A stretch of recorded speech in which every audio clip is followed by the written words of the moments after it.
திராவிட முன்னேற்ற கழகத்தின் தலைவரை சந்தித்ததில் எனக்கு ஒன்றும் அதில் தயக்கமோ தாழ்வோ இல்லை. ஒரு சீட்டுக்காக இப்படியா? தனியார் சுமட்ட அவர் வெளியேற்ற அதிமுகவில் எந்த கூட்டணி கட்சி தலைவர்களும் இல்ல, தோல்விக்கு காரணமே இந்த துரோகிகள் தான் தான் சொல்றாரு. யாராலும் எடப்பாடியினுடைய அந்த முடிவை மாற்ற முடியாதுன்னா அது என்ன? அது சர்வாதிகார பாஜகனாலே மாற்ற முடியாது, அமித்ஷாவாலேயே மாற்ற முடியாமல் போறான் தமிழன் தானே சொல்றாங்க விஜய. அதுதான் சொல்றவனே தமிழன் இல்லையே. இப்போ தனியரசு இதை சுட்டி காட்டினா இந்தியாவில் தமிழ்நாட்டில் இருக்கிற எல்லா அரசியல் கட்சிகளும் விஜய் பார்த்தா கைகட்டி உச்சா போறான். இல்ல, ஜனநாயகன் படத்தினுடைய பாடல் வெளியீட்டு நடக்குது, அதை வந்து ரிப்பீட்டா கூட போட மாட்டேன்றாங்க. ஸ்டாலின் அழுத்தம் தராருன்னு ரசிகர்கள்லாம் கொந்தளிக்கிறாங்க. படத்தையெல்லாம் முதல்ல சினிமாவே தடை செய்யணும். கேஸ் கொடுத்துருவாங்க, நம்ம ஜெயிலுக்கு போயிடுவோம், குண்டாசு போட்டுருவாங்க, நம்மளை ஜெயிலில் வாழ்நாளெல்லாம் வச்சிருவாங்க, தூக்கு தண்டனை கொடுத்துருவாங்கன்னு பயந்துக்கிட்டு விஜய் அவங்கள கூப்பிட்டு காலில் விழுந்து காசை கொடுத்து புகார் கொடுத்துறாதுன்னு கெஞ்சி அழுகிறான். சரி, நீங்களே கடுமையான விமர்சனங்களை விஜய் மீது வைக்கிறீங்க. ஆனால் அரசியல் தேர்தல் கூட்டணின்னு வரப்போ ஒருவேளை திமுக கூட்டணியில் இடம் கிடைக்கல அப்படின்னா அடுத்த ஆப்ஷனாக இருக்கக்கூடிய அண்ணா திமுக விஜய் கூட்டணி அமைந்தால் அதுல போறதுக்கான வாய்ப்புகள் இருக்கும். இது எப்படி நம்ம எடுத்துக்கிறது? அரசியல்.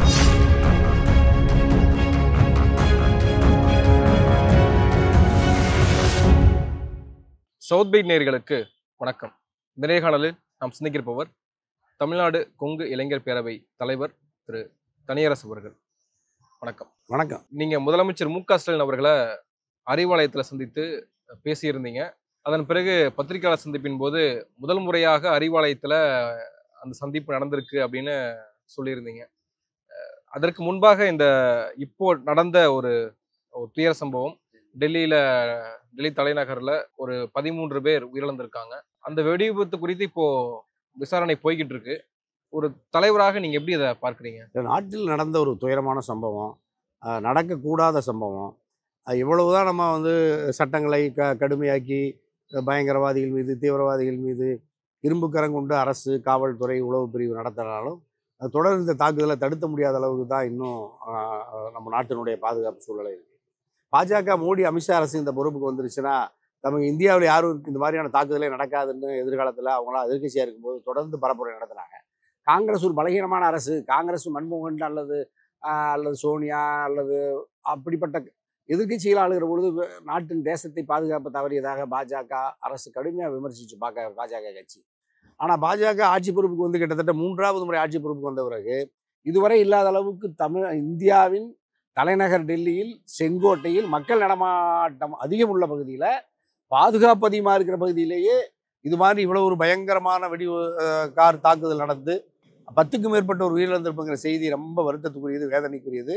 இறந்த நம்முடைய உறவுகளுக்கு தமிழ்நாடு கொங்கு இளைஞர் பேரவையின் சார்பாக, ஒட்டுமொத்த தமிழ்நாட்டு அல்லது மானுட சமூகத்தின் சார்பாக இரங்கலை பதிவு செய்கிறோம். உற்றார் உறவுகளுக்கு ஆறுதல். அரசு இரும்பு கரங்கொண்டு பயங்கரவாதிகளை, தீவிரவாதிகளை, குற்ற சம்பவத்தில் ஈடுபட்ட குற்றவாளிகளை கடுமையான நடவடிக்கை எடுக்கணும். அரசு இது மாதிரியான மெத்தன போக்கில் தொடர்ந்து ஈடுபடுகிறது. குறிப்பாக டெல்லியில் ஆளுகிறது பாஜக, நாட்டை ஆளுகிற பாஜக. பாஜக ஆளுகிற பொழுது சமீபத்தில் பகல்காமில் ஊடுருவி 25க்கும் மேற்பட்டவர்களை காக்கை குருவிகளை போல சுட்டு கொண்டாங்க. அப்பவும் பாதுகாப்பு குறைபாடு, அரசு மெத்தன போக்கு தான் இதுக்கு காரணமாக இருந்துச்சு. ஒரு சில மாதங்களில் அந்த தாக்குதலை ஒட்டி இரு நாடுகளுக்குள்ள போர் மூண்டு பெரிய அளவில் சர்வதேச அளவில் தாக்கத்தை ஏற்படுத்தியது. அப்போ மோடி, அமித்ஷா, பாஜக அரசு என்ன சொன்னாங்கன்னா, நாங்கள் பயங்கரவாதிகளின் மூளையாக இருக்கிற முகாமையெல்லாம் தாக்கி அழித்தோம், இனிமேல் அப்படியெல்லாம் எதுவும் நடக்காதுன்னு சொன்னாங்க. ஆனால் ஒரு சில மாதங்கள்லேயே நம்முடைய தலைநகரில் டெல்லியிலேயே இப்படிப்பட்ட ஒரு தாக்குதல் நடந்திருக்கு. அது அப்போ பாஜக அல்லது அதனுடைய அரசுகள், உளவு பிரிவு, காவல்துறை மெத்தனமாக இருக்குது. அது வன்மையாக கண்டிக்கத்தக்கது.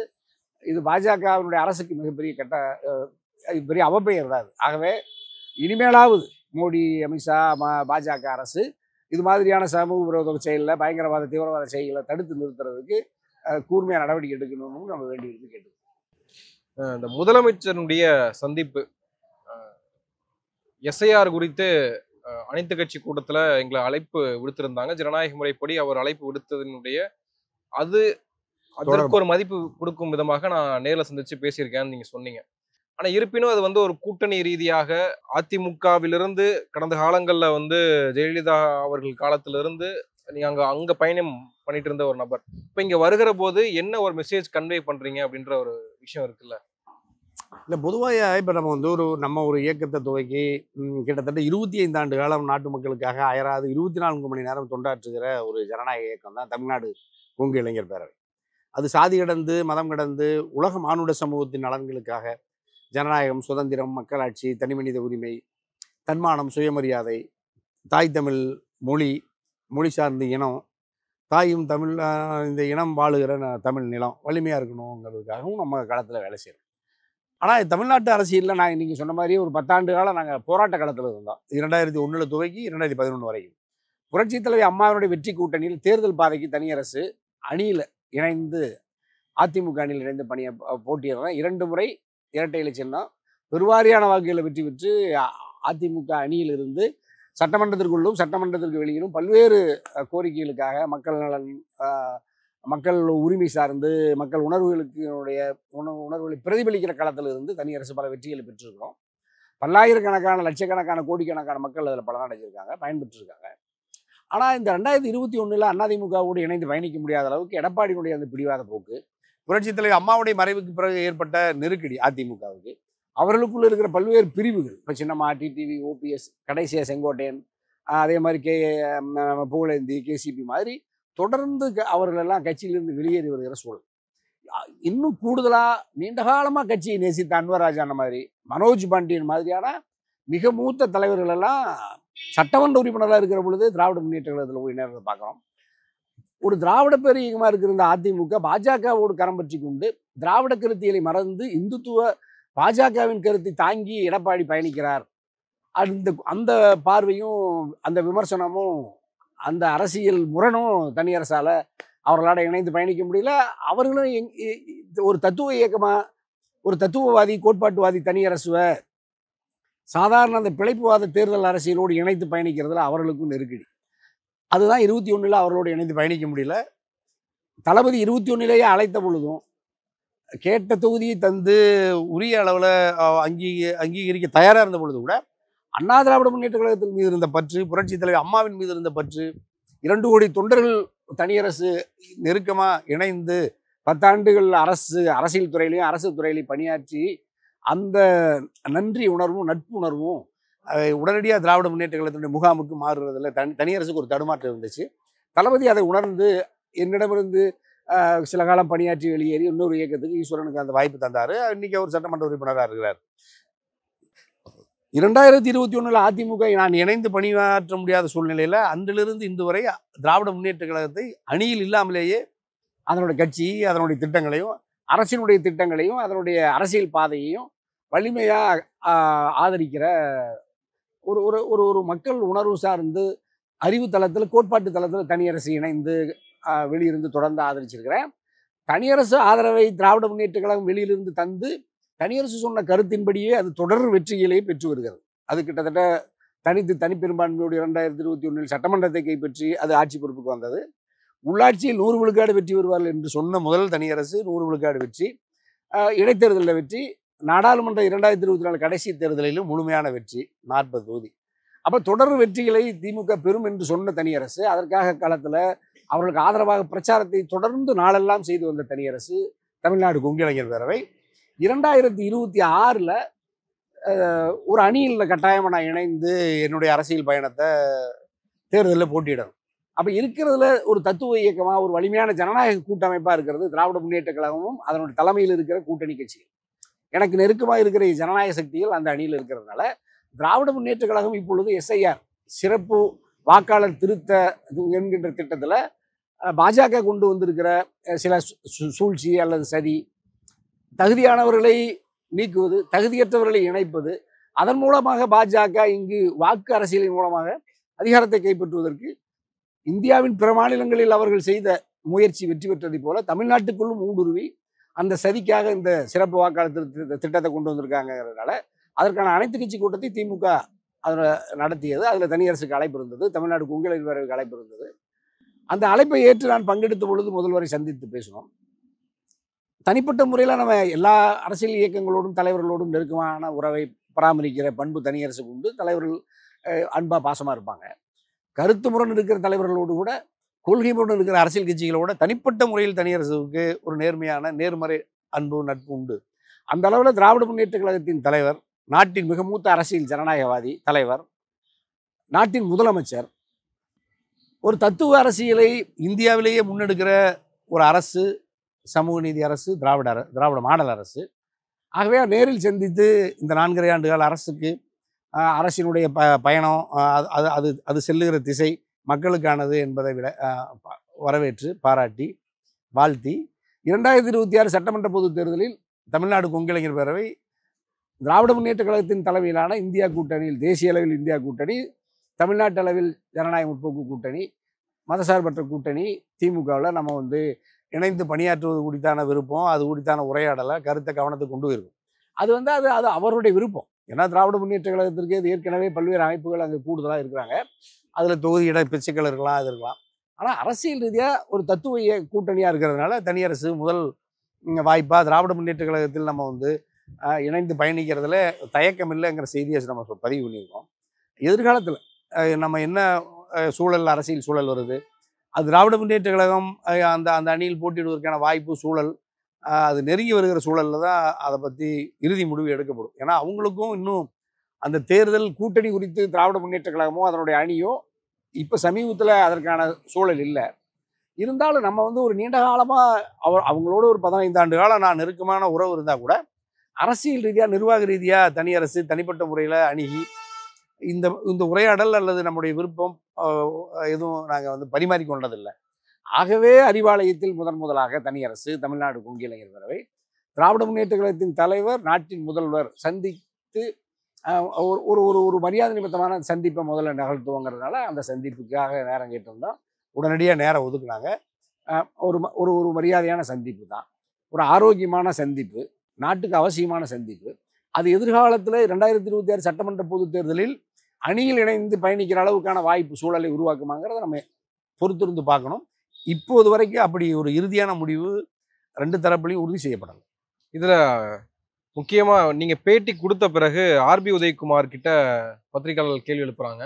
அப்போ அண்ணா நமக்கு தெரியும், ஒரு சீட்டுக்காக இப்படியா அப்படின்னு அவர் கேட்டார். அது எப்படி பார்க்குறீங்க? இல்லை, உண்மையிலேயே ஒரு தொகுதி தானே, அவருக்கு நல்லா தெரியும். எனக்கு ரொம்ப நெருங்கிய பாசமிகு சகோதரர் தான் ஆர்பி உதயகுமார், முன்னாள் அமைச்சர்.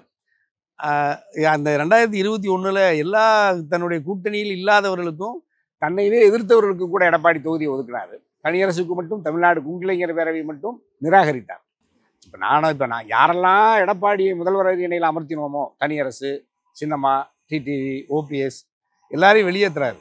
யாரெல்லாம் இவருக்கு எதிராக களத்தில் நின்று இவர் முதல்வர் அரியணையை அமர்த்துவதற்கு கடுமையாக எதிர்த்து வெளியேறினார்களோ, எங்கள் அண்ணன் செம்மலை, எங்கள் அண்ணன் முனுசாமி அண்ணன், முன்னாள் அமைச்சர்கள், சட்டமன்ற நாடாளுமன்ற உறுப்பினர், இப்போ அவங்க 2 பேரும் தான் வலது இடதுமா இருந்து எடப்பாடியை சுமந்து வர்றாங்க பார்க்குறேன். அதில் ஆர்பி உதயகுமார் எனக்கு ரொம்ப வேண்டியவங்க. அதனால் அவர் சரியாக சொல்லியிருக்காரு.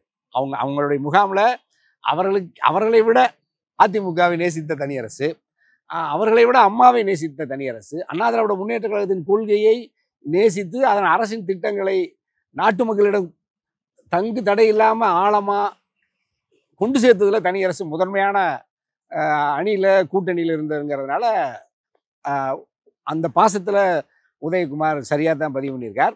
உண்மையிலேயே ஒரு தொகுதி தான் அது. உங்கள் எடப்பாடி தந்திருந்தாலும் அதை நாங்கள் ஒழுங்குபடுத்தியிருப்போம். அதிமுக அங்கீகரிக்கிறதுனால நான் 5 ஆண்டு காலம் என்னுடைய அந்த வாய்ப்பை, மக்களுக்கு தொண்டு செய்வதற்கு சட்டமன்ற அதிகாரத்தை பெறுவதில் அந்த வாய்ப்பை தட்டி பறித்தது எடப்பாடி, அதிமுக. அம்மாவின் கனவுகளை நனவாக்குவதற்கு, அம்மாவின் விருப்பத்தை நனவாக்குவதற்கு மாறாக தனியரசை வெளியேற்றிய அல்லது ஏற்க மறுத்த எடப்பாடியை தொடர்ந்து தேர்தலில் மக்கள் தண்டித்தார்கள். தனியரசு அதற்கான பரப்புரையை முன்னெடுத்தேன். ஆகவே இப்பொழுது நான் எதிர்முகாமில் திராவிட முன்னேற்ற கழகத்தின் அணியில் அதன் தலைவரை சந்தித்தது குறித்து வினா எழுகிற பொழுது அதே பாசத்தை வெளிப்படுத்தினார். ஒரு தொகுதிக்காக பார்த்திருக்கிறார் என்பது கூற்று உண்மைதான். அது அதிமுகவில் இல்லைங்கிறதுனால ஒரு சட்டமன்ற தொகுதிக்காக திராவிட முன்னேற்ற கழகத்தின் தலைவரை சந்தித்ததில் எனக்கு ஒன்றும் அதில் தயக்கமோ தாழ்வோ இல்லை. ஒருவேளை ஒரு ஒன்றிணைந்த அதிமுக இருந்திருந்தால் நீங்க அறிவாலயத்துக்கு போக வேண்டிய அவசியம் ஏற்பட்டிருக்காது. உறுதியா போயிருக்க அவசியம் இல்லை. நான் அதைத்தானே இன்னைக்கு வரைக்கும் வலியுறுத்தினேன். ஒன்றுபட்ட அதிமுகவை தொடர்ந்து வலியுறுத்தி அதற்கு இவர்கள் ஒரு இணக்கமான சூழல் கண்ணுக்கிட்டு இதுவரை தெரியாததுனால கிட்டத்தட்ட ஒரு 15 ஆண்டுகள் இந்த தொடர்ந்து இவர்களுக்காக களத்தில் அது வாழ்விலும் தாழ்விலும் இணைந்து பணியாற்றி கூவத்தூர் மாதிரியான நெருக்கடியில் கூட தனியரசு முன் களத்தில் நின்று அந்த அரசை உருவாக்குவதற்கு அதிமுக அரசு, அம்மாவுடைய அரசு, எடப்பாடியினுடைய அரசை உருவாக்குறதுக்கு பெருமளவு எல்லா ஆற்றலையும் பயன்படுத்திய தமிழ்நாடு கொங்கிளைஞர் பேரவை தனி அரசு. இப்போ நாங்கள் ஏன் வெளியேறோம்னா, அதிமுக அதற்கான சூழலை உருவாக்கல எடப்பாடி. அப்போ எடப்பாடி பிரிந்து போனவர்கள் ஒன்றிணைய வேண்டும் என்று தனி அரசு சொல்றதையே ஏற்கல. அப்போ ஒன்றுபட்ட அதிமுகவுக்காக குரல் கொடுக்குற தனி அரசுவே ஏற்க மறுக்கிற எடப்பாடி, பிரிந்தவர்களை ஏற்க மறுக்கிற எடப்பாடி, இப்போ சின்னமாட்டி, டிவி, ஓபிஎஸ், செங்கோட்டையன் வரைக்கும் வெளியேறிட்டு தான் இருக்காங்க. அப்போ இவர்கள் தொடர்ந்து தோற்றே வந்தாலும் கூட எடப்பாடி அதிலிருந்து பாடம் கற்றுக்கொண்டு தோல்விக்கான காரணங்களை ஆய்வு செய்யாமல், தன்னுடைய முடிவை, தன்னுடைய கருத்தை திருத்தி கொள்ளாமல், வீழ்ந்தாலும் பரவாயில்ல, யாரோடும் இணக்கமான அரசியல் உறவை பராமரிக்க கூடாதுங்கிற முடிவில் இருக்கிறதுனால தொடர் தோல்வியை சுமந்து கொண்டே அதிமுகவின் வீழ்ச்சியை ரசிக்கிறார். ஆக அதற்காக இந்த மூத்த நிர்வாகிகள் ஆர்பி உதயகுமார் மாதிரியான எங்கள் சகோதரர்கள் கூட எடப்பாடியினுடைய இந்த பிடிவாத போக்குக்கு ஆதரவாக இருக்கிறது தான் இன்னும் பெரிய தாழ்வு. அதில் ஒரே ஒருத்தர் மட்டும் கேள்வி எழுப்பினார், கே.ஏ. செங்கோட்டையன், மூத்த தலைவர், புரட்சி தலைவர் காலத்திலிருந்து. அவரும் வெளியேற்றப்பட்டு விட்டார். ஆகவே இவர்கள் எடப்பாடியினுடைய இந்த பிடிவாத போக்கை ஆதரிப்பதன் மூலமாக புரட்சி தலைவி அம்மா அவர்களின் அந்த கனவை இவர்கள் சிதைக்கிறார். இல்ல, அம்மாவிடம் இப்படியான விஷயங்களை தன்னிச்சையாக ஒரு தலைவர் பொதுச் செயலாளரை தாண்டி செயல்பட முடியுமா? அப்படி செயல்படுகிற போதுதானே ஒரு பொதுச் செயலாளராக அந்த முடிவை எடப்பாடி எடுக்கிறாரு. அம்மா இருக்கிற காலத்துல நம்ம போய் கேள்வி கேட்கிற அளவுக்கு அவங்களுடைய நடவடிக்கையே இருக்காது. தொடர்ந்து வெற்றி, எல்லா நிலைகளிலும் சரியான பயணம். மக்கள் கூட்டுறவு 2004 ஆடு கோழி பலியிடுவதற்கான இது மதமாற்ற தடை சட்டம், ஒரு 3 கடுமையான சட்டங்களை கொண்டு வர்றாங்க. மக்கள் வாக்களிக்கல, தோக்கடிக்கிறாங்க. 2004 உடனடியாக அம்மா மீண்டும் அந்த சட்டங்களை எல்லாம் திரும்ப பெற்று விட்டாங்க.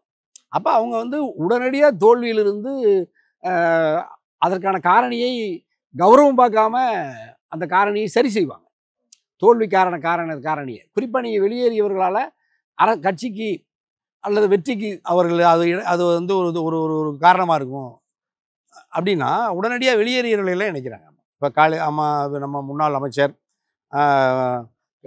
காளிமுத்தையாவாக இருந்தாலும், ஏற்கனவே கடுமையான எதிர்ப்பு நிலையில் இருந்த வீரப்பன் ஐயா மாதிரி, நாவலர் நெடுஞ்செழியன் ஐயா மாதிரி, அக்கா வளர்மதி மாதிரி பல பேர் தன்னை விமர்சித்து வெளியேறிய பொழுது கூட அவர்களெல்லாம் ஒருங்கிணைத்து தான் இந்த கட்சியை, ஆட்சியை அம்மா அரியணைக்கு கொண்டு வந்தாங்க.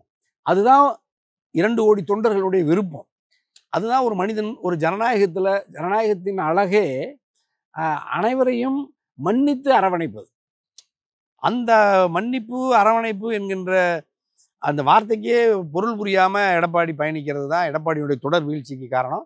அப்படிப்பட்ட எடப்பாடியிடம் இவர்கள் போய் அறிவுபூர்வமாக அவருடைய முடிவை மாற்றுவதற்கு மாறாக தனியரசு மாதிரி கருத்தை, வலிமையை, வெற்றிக்கு வினையாற்றுவதற்கு நாம் தொடர்ந்து களத்தில் நிற்கிறவங்களையெல்லாம் இவர்கள் விமர்சித்து வெளியேற்றுவது இன்னும் பெரும் கொடுமை.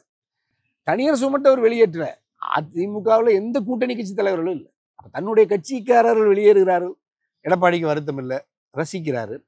கூட்டணி தோழமையில் இருந்தவங்களாம் தேமுதிக, கடைசியாக 24 இருந்த தேமுதிக இப்போ இல்லை.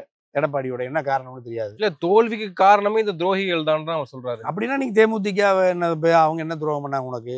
டாக்டர் புதிய தமிழக கட்சி இரட்டை இலை சின்னத்தில் தென்காசி நாடாளுமன்றத்தில் போட்டிட்டாரு டாக்டர் ஐயா, அவர் என்ன உங்களுக்கு துரோகம் பண்ணாரு? பாட்டாளி மக்கள் கட்சி உங்களுக்கு என்ன துரோகம் பண்ணுச்சு? அல்லது வேற பாஜக தான் உங்களுக்கு என்ன துரோகம் பண்ணுச்சு? நீங்களே சொன்னீங்க, 4 ஆண்டு காலம் என்னுடைய ஆட்சி அதிகாரத்திற்கு பாஜக தான் துணை இருந்தது, அவர்கள் இல்லாவிட்டால் நான் ஆட்சி நடத்தியிருக்க முடியாதுன்னு சொன்னீங்க. ஏன் வெளியேற்றினீங்க? அவர்களுடைய முரண்பட்டு உறவை துண்டிச்சிங்க. எந்த முடிவிலையும், எந்த கருத்துலையும் உறுதியோ, நேர்மையோ, வெளிப்படைத்தன்மை இல்லாமல் தொடர்ந்து மாபெரும் மக்கள் இயக்குது இந்தியாவிலேயே. அண்ணா திராவிட முன்னேற்ற கழகம் தமிழ்நாட்டை அதிகப்படியான நாட்கள் ஆண்ட ஒரு கட்சி, ஒரு மகத்தான தலைவர்கள் தலைமையில் இயங்கிய கட்சி. அந்த கட்சிக்கு விரும்பியோ விரும்பாமலோ சந்தர்ப்ப சூழல் எடப்பாடியை தலைமை பொறுப்புக்கு கொண்டு வந்திருக்கு. எடப்பாடிக்கு அதுவரைக்கும் அப்படிப்பட்ட தலைமை பண்பு இல்லாவிட்டாலும் கூட வந்த பிறகு தானாக திருந்தி அப்படிப்பட்ட சூழலை தன்னை தகவமைத்துக் கொள்ளணும். இல்லைன்னா பிறருடைய ஆலோசனைகளை பெற்றாவது தன்னுடைய நடவடிக்கைகளை, அணுகுமுறைகளை மாற்றணும்.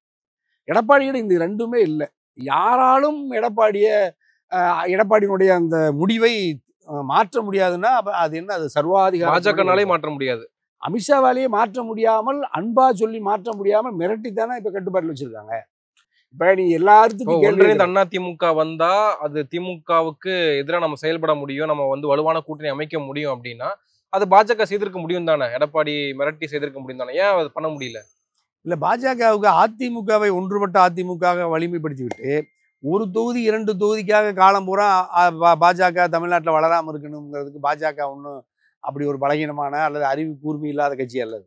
அது வந்து வலிமையான கட்சிகளை வீழ்த்தி வலிமை இழந்த தன்னை வலிமைப்படுத்தி கொண்டு ஆட்சி அதிகாரத்தை கைப்பற்றுகிற, உலகத்திலேயே அரசியல் அறிவை பெற்றிருக்கிற ஒரே கட்சி உலகத்திலேயே பாஜக தான்.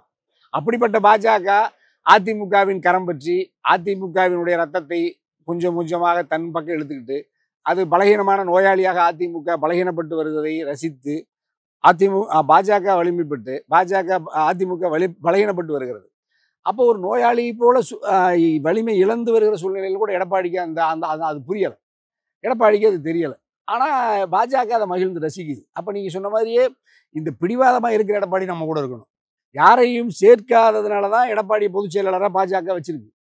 இப்போ எல்லாரும் ஒன்றுபட்ட ஒரு ஒரு ஒரு ஒரு மைய தலைவராக சின்னமாக இப்போ அந்த பொறுப்புக்கு வர்றாங்கன்னு வச்சுங்களேன். பாஜக விரும்பாது. ஏன்னா சின்னமாக வந்து எல்லாரையும் அரவணைச்சிருவாங்க, கட்சி வலிமையாயிரும். தோழமை கட்சி நிர்வாகிகளால் தேர்ந்தெடுக்கப்பட்டவர் தானே எடப்பாடி.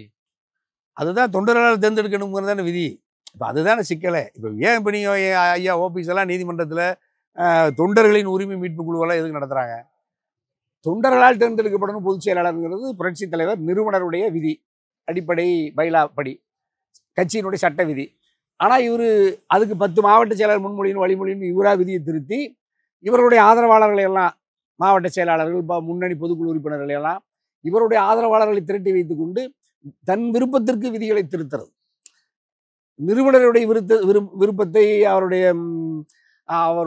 சட்டத்தை இவர்கள் தன் விருப்பத்துக்கு மாற்றுது. அதுதான் நாட்டு மக்கள் தண்டிக்கிறாங்க, தொண்டர்கள் தண்டிக்கிறாங்க, நிர்வாகிகள் தண்டிக்கிறாங்க. ஆகவே எடப்பாடியோடு தனியரசு இணைந்து பயணிக்கிறதுல பெரிய நெருக்கடி.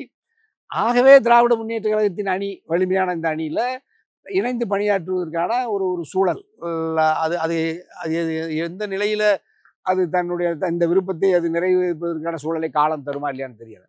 அப்படி இல்லைன்னா நான் அண்ணா திராவிட முன்னேற்ற கழக அணியோ அல்லது விஜய் தமிழக வெற்றி கழகம் அல்லது அது இணைந்த அணி, மாற்று அணியில் கட்டாயமாக 2026 சட்டமன்ற பொதுத் தேர்தலில் தமிழ்நாடு கொங்கிளைஞர் பேரவை தனியரசு எந்த அணியிலையும் கட்டாயமாக போட்டிட்டு 2026 மக்கள் ஆதரவோடு, வாக்காளர் ஆதரவோடு தனியரசு ஒரு தொகுதியில் பெருவாரியான வாக்கு வித்தியாசத்தை வெற்றி பெற்று சட்டமன்றத்துக்கு வருவேன். தமிழக வெற்றி கழகத்தோடு இணைந்து பணியாற்றும் எந்த இயக்க எனக்கு தேர்தல் அரசியலில் தனியரசு எந்த களத்தில் ஃபர்ஸ்ட் ஆப்ஷன். இப்போ நம்ம முதல் வாய்ப்பை பார்க்குறோம் திராவிட முன்னேற்ற கழக அணியை. இல்லைன்னா அடுத்த வாய்ப்பு என்னன்னு பார்ப்போம், இல்லைன்னா இன்னொரு வாய்ப்பை பார்ப்போம். இல்லாட்டி தனித்தாவது போட்டிட்டு மக்கள் ஆதரவோடு சட்டமன்றத்தில் மக்களுக்காக குரல் கொடுக்க வேண்டிய தேர்தல் ஜனநாயக அரசியல் முறையமைவில் இது சிஸ்டம், இதுதான் உங்கள் முறை. ஆகவே தனியரசு இந்த முறை அந்த வாய்ப்பை, அந்த அந்த அந்த ஜனநாயக கடமையை தனியரசும் எமது கட்சி தமிழ்நாடு கொங்கிளைஞர் வரை கட்டாயமாக களத்தில் நிற்கும். மக்கள் ஆதரிப்பாங்க, கட்டாயமாக நிச்சயம் வெல்லும். நான் இருக்கிற அணி வெல்லும், கட்டாயமாக ஆட்சிக்கு வரும். சூசகமாக சொல்கிறீங்க. அதாவது ஒருவேளை திமுக அணியில் இடம் இல்லை அப்படின்னா அடுத்த ஆப்ஷன் என்ன அப்படின்னு பார்க்கணும் அப்படின்னீங்க. எடப்பாடி அவர்கள் தாவேக்கா நம்ம கூட வரப்போகுது அப்படின்னு பிரச்சாரத்துல எல்லாம் பேசினாரு. பிள்ளையார் சொல்லி போட்டுட்டாங்க பாருங்கன்னு கட்சி கொடியெல்லாம் பார்த்து சொன்னாரு. ஆனால் அவங்க சிறப்பு பொதுக்குழு கூட்டம் போட்டு ரெண்டுத்துக்குமே வாய்ப்பு இல்லை, பாஜகவோடும் கூட்டணி இல்லை, முதலமைச்சர் வேட்பாளர் நாங்க தான் சொல்கிற போது அதிமுகவோடும் கூட்டணி இல்லை அப்படின்றது தெரிஞ்சிருச்சு. அப்படி இருக்கும் பட்சத்துல மீண்டும் எடப்பாடி அவர்கள் தன்னுடைய நிர்வாகிகளுக்கு சொல்றாரு, கூட்டணி குறித்து நான் பாத்துக்கிறேன், வேலைகள் நீங்க பாருங்க அப்படின்றாரு. அப்போ தாவேக்கா இறுதியாக வருவதற்கான வாய்ப்புகள் எல்லாம் இருக்கா? நெருங்குற நேரத்தில், தேர்தல் நெருங்குற நேரத்தில் நீங்க எப்படி பார்க்குறீங்க? இருக்கு. ஏன்னா நீங்கள் யாருமே இப்போ விஜயும் ஒரு பெரிய பெரிய ஒரு பெரிய மக்கள் தலைவனோ, நாட்டின் மீது அரசியல் மீது பற்றுறுதியோட அரசியலுக்கு வரல. ஒரு சாதாரண பிழைப்புவாதி, ஒரு சாதாரண நடிகர், வயதான நடிகர் விஜய். அப்போ இந்த விஜய் வந்து பெரிய நாட்டில் பெரிய நான் மாற்றத்தை கொண்டு வர போகிறேன், நான் 24 மணி நேரம் அரசியல் களத்துக்கு வர போகிறேன்னா முடியாது. அவர் உடம்புக்கும் முடியாது, அவர் மனசும் ஒத்துக்காது. அவரோட பக்கத்தில் இருக்கிறவங்க யாரும் முழுமையான அரசியல்வாதி இல்லை. பல்வேறு கட்சிகளை மாறி வந்த ஆதவர்ஜனா, பல்வேறு கட்சியிலிருந்து மாறி வந்த நம்ம நிர்மல் வரைக்கும் எல்லாரும் வெவ்வேறு கட்சி. இன்னும் சொல்ல போனால் பல பேர் இந்த மாநிலத்தையே சேராதவங்க. அந்த கட்சிக்கு பேர் தான் தமிழக வெற்றி கழகம். ஆனால் அந்த கட்சிக்கு தலைவரே தமிழ்நாட்டுக்காரர் கிடையாது விஜய். அதே மாதிரி புஜி ஆனந்த் பாண்டிச்சேரி, ஆதவர்ஜனா தானே, இல்லை தாய்மொழி தெலுங்கு தானே, அவங்க ஆந்திராவிலேருந்து வந்த ஒரு ஆந்திராக்காரர் தான். அப்போ இவங்கெல்லாம் நீங்கள் தமிழ்நாட்டை தமிழர் அல்லாதவர்கள் வந்து ஆள்வதற்கு இவர்களெல்லாம் ஒரு ஒரு ஒரு பெரிய ஒரு கூட்ட சதி நடக்குது இல்லை, அந்த சதிக்கு தமிழ்நாட்டு மக்கள் இரையாகிறாங்க. அப்படி எல்லா தலைவர்களும் பார்க்க முடியுமா? அப்படி பார்த்தா நம்ம எம்ஜிஆருக்கு சொல்லணும், ஜெயலலிதாவுக்கு சொல்லணும், எல்லா தலைவர்களுக்குமே நம்ம வந்து அவங்களுடைய பிறப்பு எங்கேயும் நம்ம பார்த்தோம்னா எங்கேயோ போய் நிற்கணும். நீங்களே சொல்லிட்டீங்க. அப்ப எல்லா தலைவர்களுமே தமிழ்நாட்டில் ஆள முடியாதுங்கிற முடிவுக்கு வந்த இந்த ஒரு பெரிய அவமானம் தானே, இது பெரிய தாழ்வு தானே.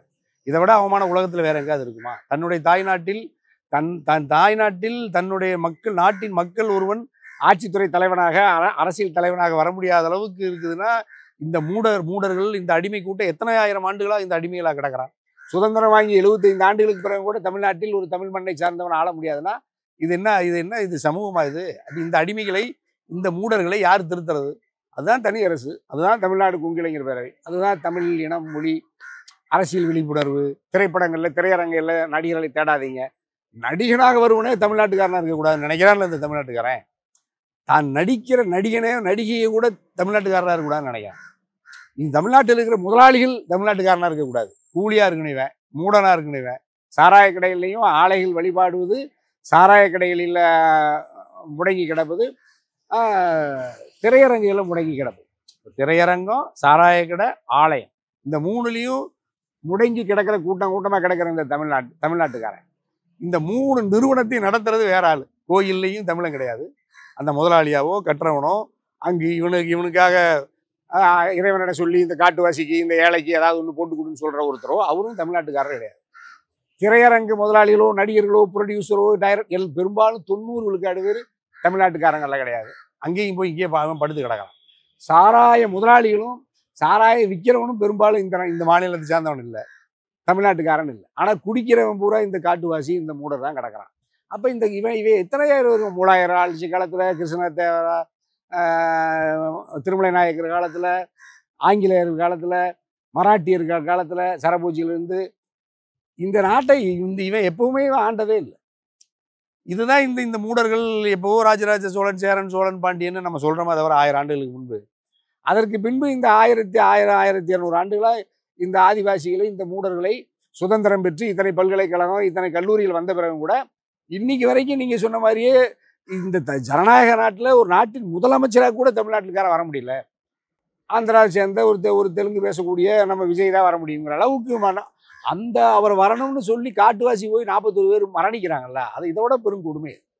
இறைவனுக்காகவே தன் உயிரை தராதவன், நாட்டின் விடுதலைக்காக உயிரை தராத இந்த காட்டுக்கூட்ட தமிழை, தன்னுடைய மொழிக்காக, இனத்துக்காக ஈழத்தமிழர்கள் கொத்து கொத்தாய் செத்து மடிந்த போது போராடி உயிரை தந்து அந்த மக்களின் உயிரை பாதுகாக்காத, நாட்டின் விடுதலைக்காக உயிரை தராதவன், சாதாரண ஒரு வயதான சினிமா நடிகனுடைய முகத்தை பார்ப்பதற்கு கல்லூரியில் ஆங்கில முதுகலை படித்தவன்லாம் போய் செத்து போயிட்டான். தண்ணீர் இல்லாமல் மூச்சு திணறி குழந்தைகள், குடும்பமெல்லாம் கொத்து கொத்த சாகிறது உலகத்தில் எங்கேயுமே இல்லை. அறியாமையினுடைய மூடத்தனத்தினுடைய உச்சத்தில் இருக்கிற இந்த தமிழ் நிலத்தில் வாழக்கூடிய இந்த தமிழ்நாட்டு மக்களை, தமிழர்களை இப்போ தனியரசு இதை சுட்டி காட்டலன்னா, இந்தியாவில் தமிழ்நாட்டில் இருக்கிற எல்லா அரசியல் கட்சிகளும் விஜய் பார்த்தா கைகட்டி உச்சா போகிறான், பயப்படுறான்ல. தமிழ்நாட்டு அரசாங்கம், தமிழ்நாட்டு காவல்துறை, இந்தியா எல்லாரும் இராணுவம் எல்லாரும் விஜய் பார்த்தா பயப்படுறான். என்ன காரணம்? எல்லா ஊடகங்களும் விஜய் இதோ வந்து விட்டார், அடுத்த முதலமைச்சர், 20 விழுக்காடு வாங்குவார், 30 விழுக்காடு வாங்குவார், நாட்டில் மாற்றத்தை கொண்டு வருவார். எதன் அடிப்படையில் இந்த அரசியல் ஆய்வாளர்கள், அரசியல் திறனாய்வாளர்கள் இதுலேயே 90 விழுக்காடு பேர் தமிழ்நாட்டுக்காரன் கிடையாது. அப்போ இது ஒரு வேட்டைக்காடாக, தரிசு நிலமாக, புறம்போக்காக கிடக்குது தமிழ்நாட்டு அரசியல். இதில் வடநாட்டிலிருந்து இங்கே இந்த தமிழ்நாட்டில் இருக்கிற கருப்பாக இருக்கிறவங்க எல்லாம் பிடிச்சி பொறுப்பு கொடுத்து பாஜக இங்கே ஆட்சி நடத்துதில்ல. ஆனால் இங்கிருந்து போய் அவனால் ஒரு தமிழ்நாட்டிலேயே ஆள முடியலன்னா இவங்க போய் கேரளாவில் ஆள போகிறான், ஆந்திராவில் ஆள போகிறான், மராட்டியத்துலேயோ, கன்னடத்துலேயோ, உத்தரப்பிரதேசத்துலேயோ, டெல்லியில், காஷ்மீரில், அந்நிய நாடுகளில், அமெரிக்கா, ஐரோப்பாவிலேயோ கருப்பாக இருக்கிற இந்த தமிழ்நாட்டுக்கு போய் ஆள போகிறான். தன்னுடைய சொந்த மண்ணிலேயே ஆட்சி அதிகாரத்தை இழந்து மூடர்களாக, அடிமைகளாக கிடக்கிற இந்த காட்டுக்கூட்டம், இந்த மூடர்கள், ஆதிவாசி போறான் தமிழன் தானே சொல்றாங்க விஜய. அதுதான் சொல்றவனே தமிழன் இல்லையே, அதுதான் இந்த காட்டுக்கூட்டம். அதுதான் நீங்க இப்போ ஒரு சிங்கம் அந்த கூட்டத்துக்கு தலைவராக இருந்தால் பரவாயில்ல, முயலெல்லாம் சேர்ந்து ஆள போகிறான் சிங்கம்னா, முயலெல்லாம் இந்த முயல் கூட்டம் இருக்குல்ல, இந்த நரி கூட்டம் இருக்குன்னு வச்சுங்களேன், இதெல்லாம் போய் புள்ளிமான் கூட்டம் இருக்குது, இந்த புள்ளிமானெல்லாம் சேர்ந்து நம்முடைய இந்த புளியை இவர் நம்மளை ஆள போகிறாருன்னு கூட்டமாக ஆடி பாடிட்டு போனால் அது என்ன ஆகும்?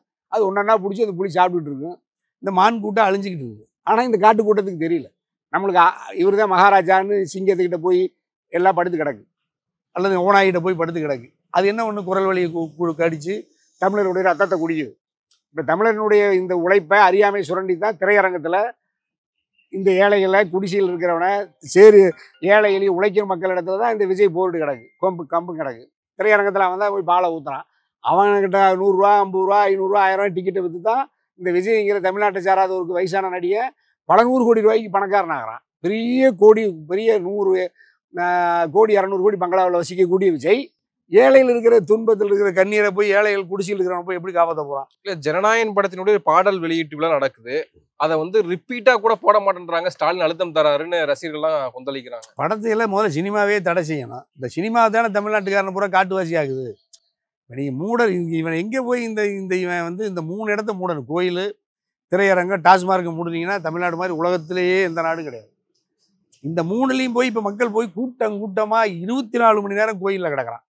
அது நம்மளை காப்பாற்றாது. அது எந்த நன்மையும் செய்யாது. அதாவது 2 நாட்கள் காத்திருந்து வெங்கடாச்சலபதியை தரிசித்தார்கள். 48 நாட்கள் விரதம் இருந்து எந்த வேலை எல்லாத்தையும் விட்டுட்டு நடந்தே சபரிமலைக்கு பாத யாத்திராக போகிறார் முனுசாமின்னா, 48 நாள் குடும்பத்தோட முனுசாமி ஐயப்பன் கோயிலுக்கு போயிடுறான்.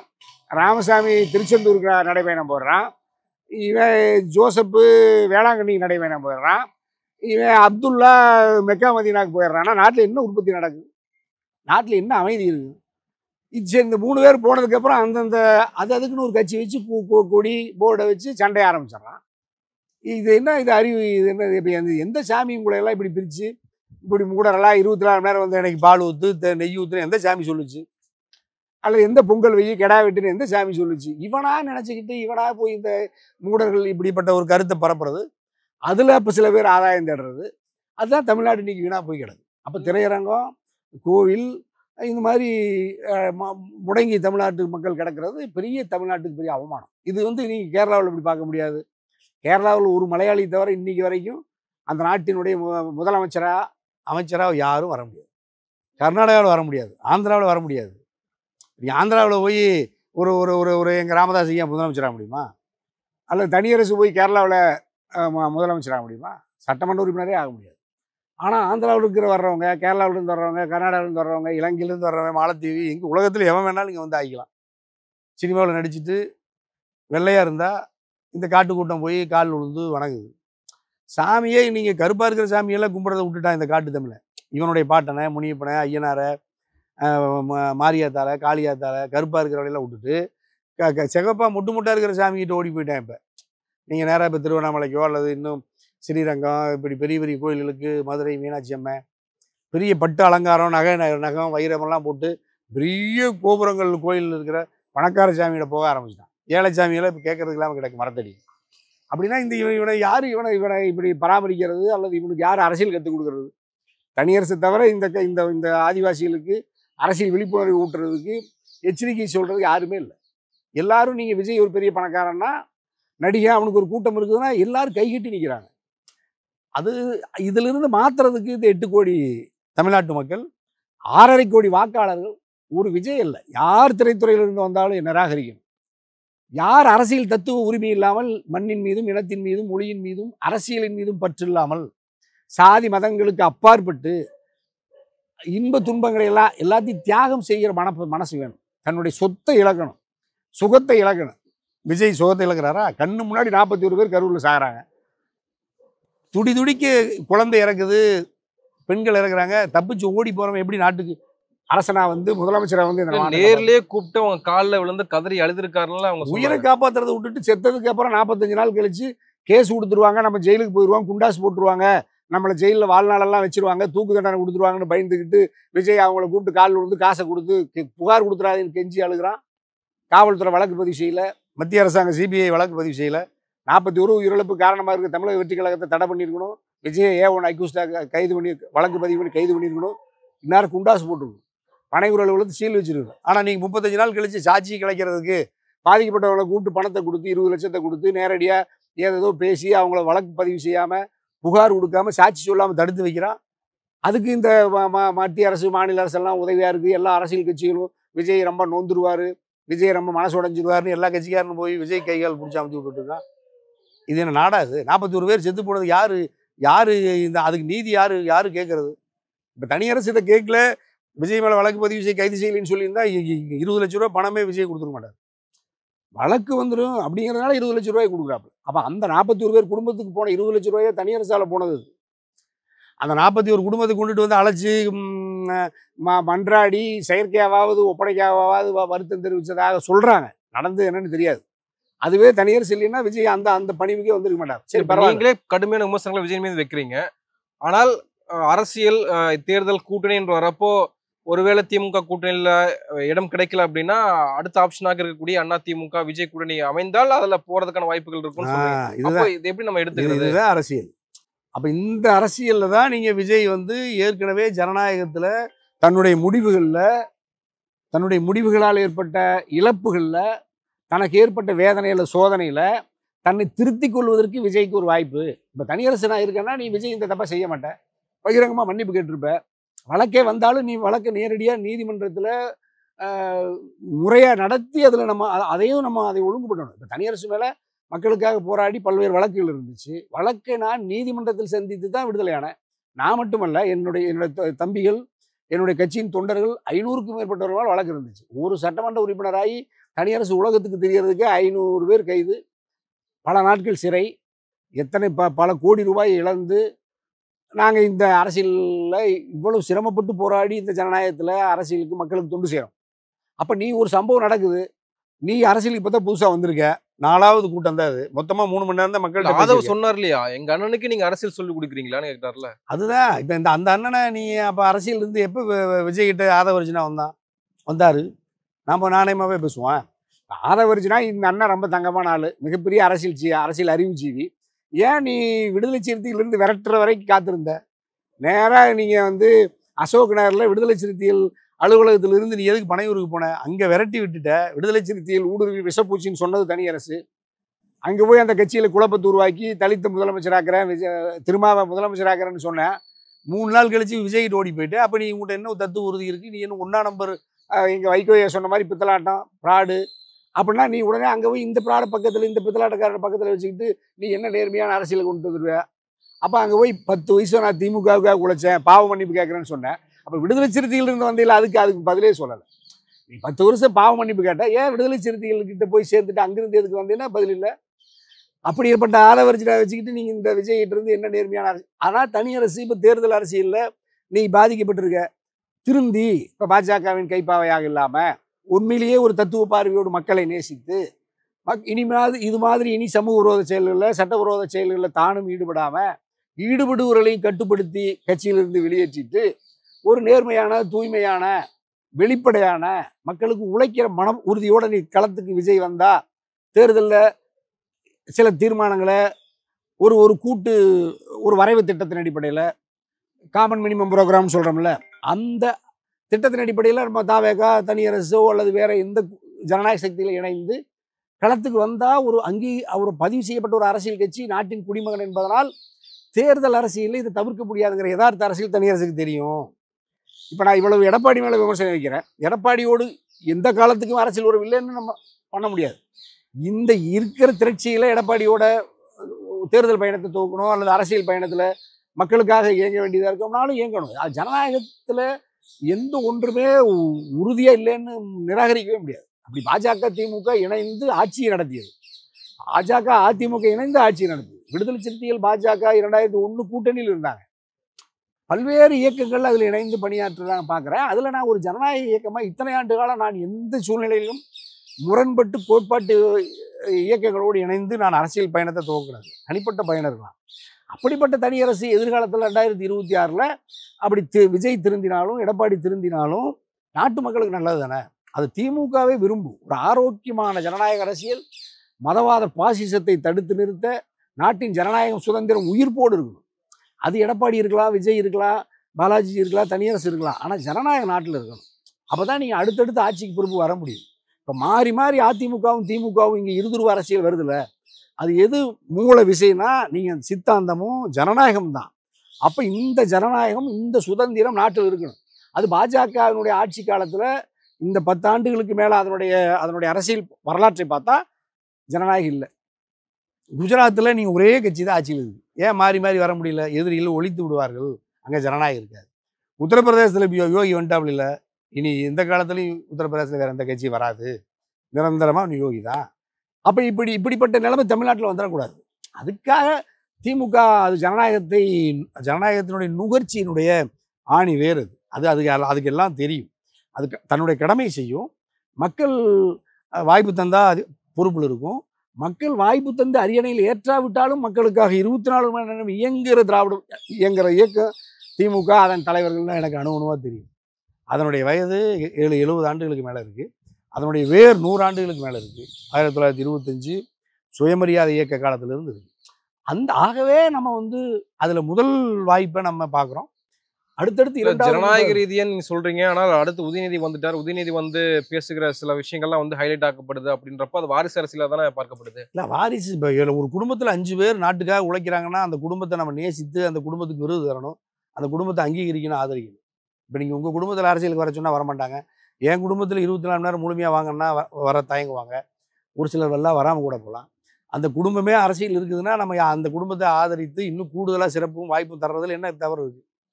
அரசியலுக்கு குடும்பமாக வரணும்னு தான் நான் தனியரசு விரும்புகிறேன்.